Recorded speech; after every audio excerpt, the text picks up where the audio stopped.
বাংলাদেশের ফুটবলে এক নতুন সম্ভাবনার নাম হামজা দেওয়ান চৌধুরী। ইংল্যান্ডে জন্ম ও বেড়ে ওঠা হলেও হৃদয়ের অনেকটা জুড়ে রয়েছে বাংলাদেশ।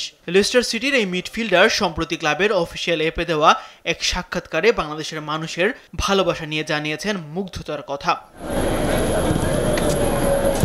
শুধু মাঠে নয়, মাঠের বাইরেও বাংলাদেশকে নিয়ে হামজার আবেগ ও ভালোবাসা তৈরি করেছে ভিন্ন রকম এক আবহ। লেস্টার সিটির হয়ে নতুন মৌসুম শুরুর অপেক্ষায় থাকা এই ইংলিশ ফুটবলার এবার জানালেন তার হৃদয়ের বড় একটি অংশ জুড়ে রয়েছে বাংলাদেশ। প্রথমবার যখন বাংলাদেশে যাই তখন আমি আমার গ্রামে গিয়েছিলাম। সেটা একেবারেই গ্রামীণ জায়গা। আমার শৈশবের বড় একটা অংশ জুড়ে ছিল সেই গ্রাম। ওখানে যে অভ্যর্থনা পেয়েছি সেটা ভাষায় প্রকাশ করার মতো না। সতীর্থরা এটা নিয়ে প্রায়ই কথা বলে, এটা অবিশ্বাস্য। এই মাত্রার ভালোবাসা কখনো স্বাভাবিক মনে হবে না। আমি সত্যি বলছি, আমার হৃদয়ের অনেকটা বাংলাদেশেই পড়ে আছে।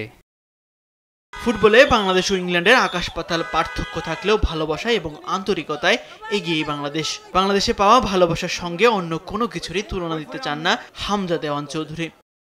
ফুটবলার হিসেবে আমরা যুক্তরাজ্যে অনেকটাই মনোযোগ পাই, কিন্তু বাংলাদেশে যেটা পেয়েছি তার সঙ্গে এর কোনো তুলনা হয় না। এটা অসাধারণ এক অভিজ্ঞতা। মানুষ বলতে পারে এটা ভীতিকর বা বাড়াবাড়ি, কিন্তু সত্যি বলতে এটা আমার হৃদয়ের অনেকটা জায়গা নিয়েছে।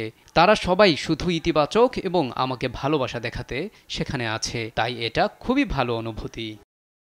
আন্তর্জাতিক বিরতি শেষে হামজা বর্তমানে ইংল্যান্ডে অবস্থান করছেন। অপেক্ষায় আছেন লেস্টার সিটির হয়ে নতুন মৌসুম শুরু করার। বাংলাদেশের হয়ে ভারত, ভুটান ও সিঙ্গাপুরের বিপক্ষে খেলেছেন হামজা। নজর কেড়েছেন প্রতিটি ম্যাচেই। পরের ম্যাচ অক্টোবরে হংকংয়ের বিপক্ষে। সেই ম্যাচেও দেশের মানুষের আস্থার প্রতিদান দিতে চান হামজা দেওয়ান চৌধুরী। তাসবিহ শরণ, স্পোর্টস ডেস্ক, দেশ টিভি।